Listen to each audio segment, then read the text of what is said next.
Fala pessoal, sejam muito bem-vindos ao canal Tudo é Física. Eu me chamo José Lopes. Nesse vídeo darei início ao estudo de um ramo muito importante da física chamada óptica geométrica. Óptica é o estudo da luz e dos fenômenos luminosos. Geométrica porque nós vamos utilizar princípios da geometria para poder estudar esses fenômenos. Vamos começar com conceitos bem introdutórios que são fundamentais para que nós possamos prosseguir no estudo dessa matéria. Vamos começar com a classificação das fontes de luz. A fonte de luz ela pode ser luminosa ou iluminada. Esses conceitos são bem simples. Uma fonte de luz ela é luminosa quando tem luz própria. Eu também posso chamar essa fonte de luz luminosa de fonte de luz primária. Tanto faz, luminosa ou primária. Tem luz própria. Exemplo, Sol, as estrelas. Aliás, você já sabe, evidentemente, que o Sol é uma estrela. Então, as estrelas, de modo geral, têm luz própria. Uma lâmpada acesa, ou seja, tem que estar acesa. Se estiver apagada, não é luminosa. E alguém pode questionar, mas professor, a lâmpada acesa, a energia, a luz que ela está emitindo, vem da energia elétrica, então não é dela. Quando a gente fala luz própria, nós estamos dizendo que ela está emitindo a luz e não refletindo. Porque se nós formos analisar desse ponto de vista, o próprio Sol também, a luz que ela emite é também proveniente de reações químicas no interior do Sol. Tá certo? Então, luminosa ou primária quando emite a sua própria luz, independente dos processos que estão envolvidos nessa emissão. A fonte de luz ela é iluminada quando não tem luz própria, quando ela reflete a luz de outra fonte. Essa fonte também é chamada de fonte secundária. Exemplo, Lua. A Lua, ela principalmente no interior, você percebe bem que ela ilumina aquela região. Mas ela ilumina não porque ela emita a sua própria luz. Ela ilumina porque ela é iluminada primeiramente pelo Sol e ela reflete essa luz. Então, Lua, os satélites naturais de outros planetas são fontes de luz secundárias, ou seja, iluminadas. Planetas também são fontes de luz iluminadas, não têm luz própria. E os objetos em geral, você, eu, todos nós somos fontes de luz iluminadas. Nós refletimos a luz, nós não emitimos. Outra classificação importante é que a fonte de luz ela pode ser pontual, pode ser também extensa. Pontual, a palavra já está dizendo, ela lembra ponto, dimensões desprezíveis. Quando você olha para o céu à noite, você vê uma estrela, aqui é uma fonte de luz luminosa, e ela também é, naquele momento, para você, uma fonte de luz pontual. Já uma lâmpada que está na sua sala, por exemplo, aqui eu estou gravando, tem uma lâmpada aqui no teto. Essa lâmpada, para mim, é uma fonte extensa. Como é que pode, né? Uma estrela tão grande, ela é pontual, e uma lâmpada tão pequena ser um corpo extenso. Pontual ou corpo extenso vai depender da distância dessa fonte para o observador. A estrela ela é muito grande, mas ela está tão distante de nós, observadores, que as dimensões dessa fonte se tornam desprezíveis em relação a essa distância. Já essa lâmpada ela é muito pequena, mas como a distância da lâmpada para mim é muito pequena também, então as dimensões dessa lâmpada não podem ser desprezadas. Então ela se torna uma fonte extensa. Então a fonte ela pode ser pontual para um referencial, para um observador, e pode ser extensa para outro observador. Depende da distância a esse observador. A luz ela pode ser monocromática ou policromática. O prefixo mono quer dizer um, ou seja, uma luz monocromática é uma luz de uma cor só. Uma luz, por exemplo, de vapor de mercúrio, uma luz amarela, de sódio, melhor dizendo, é uma luz amarela, tem apenas uma cor, é uma luz monocromática. Já a luz policromática, poli, esse prefixo quer dizer muitos, resulta da superposição de luzes de cores diferentes. Por exemplo, a luz que vem do Sol, a luz branca que vem do Sol, ela é uma luz policromática. Ela é o resultado da superposição de várias cores. O arco-íris, por exemplo, esse fenômeno ocorre justamente porque a luz do Sol ela é policromática. Os objetos eles têm cores diferentes, por quê? Porque a luz do Sol, ou uma luz de uma lâmpada, que chega nesse objeto, ele vai absorver parte da radiação, vai absorver a maior parte das cores e vai refletir uma. Essa cor que está refletindo é a que você vai ver. Essa minha camisa, ela é azul escura, porque de todas as cores que ela está recebendo nesse momento, das fontes que estão iluminando essa camisa, ela está refletindo uma. Está refletindo o azul escuro. E esse azul escuro é que está chegando aqui na câmera do celular para que vocês possam ver. Se eu tivesse uma camisa vermelha, absorveria todas as cores e refletiria uma cor, o vermelho. Já o quadro branco, ele reflete todas as cores. Então o branco reflete todas as cores e o preto absorve todas as cores. Costumamos dizer que o preto não é cor, é uma ausência de cor, porque não há uma reflexão, e sim uma absorção. E a cor, ela é devida ao fenômeno da reflexão. É a cor que é refletida pelo objeto.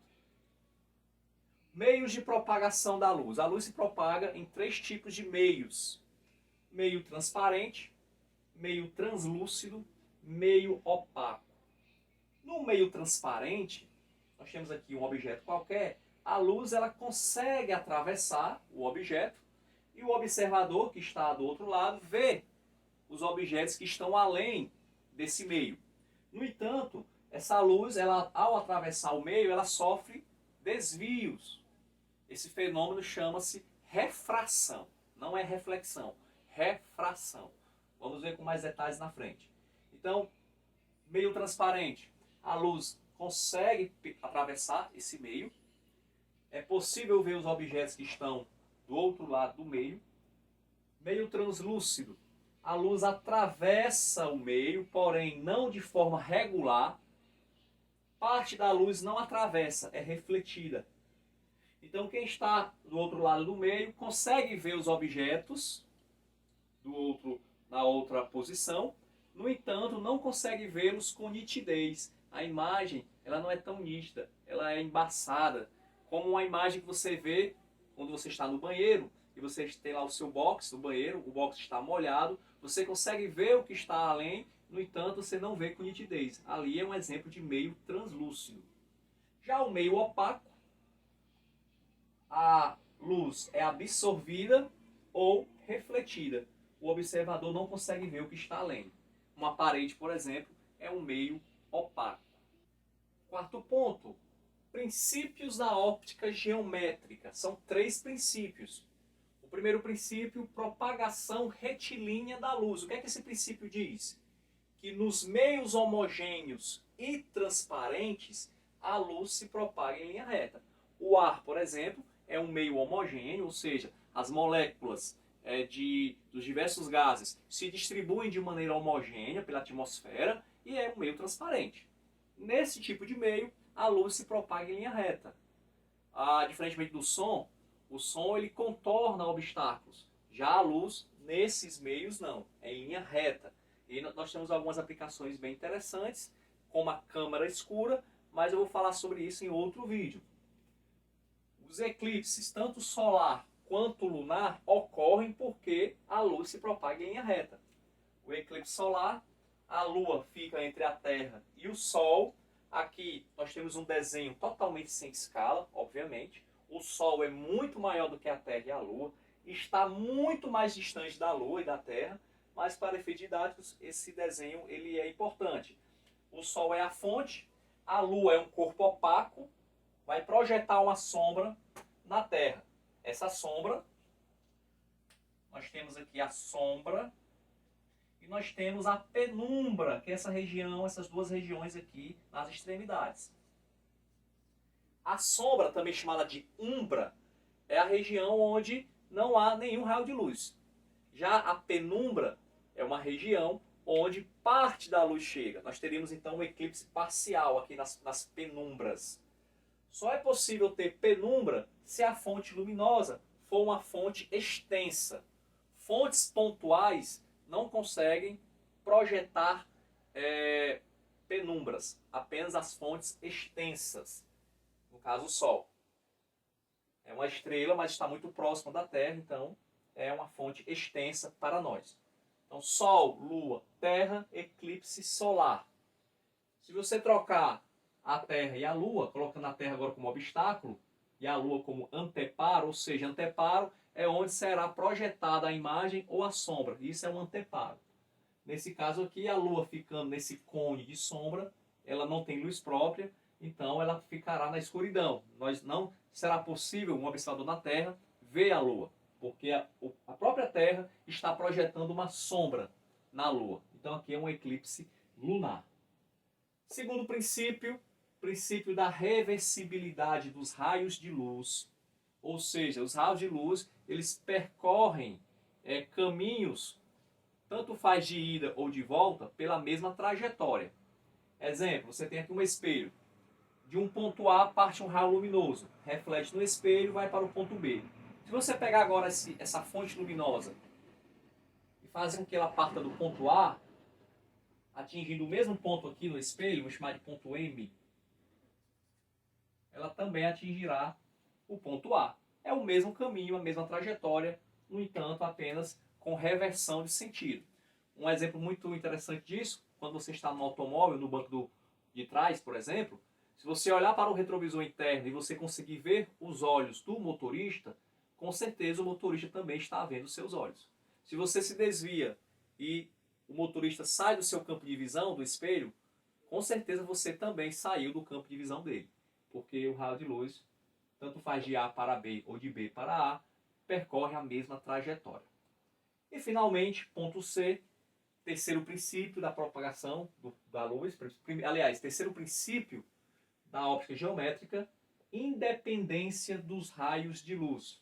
Você tem aqui dois canhões de luz, dois holofotes, cada um emite um feixe luminoso. Um feixe de luz atravessa o outro como se o outro não existisse. Eles são independentes. Ok? Então esse vídeo são apenas conceitos iniciais, sem matemática, apenas física pura mesmo, na sua teoria. Espero que você tenha gostado. Se você gostou, se inscreve no canal, dê um like no vídeo e ajude o canal a crescer cada vez mais. Ok? Até a próxima e bons estudos.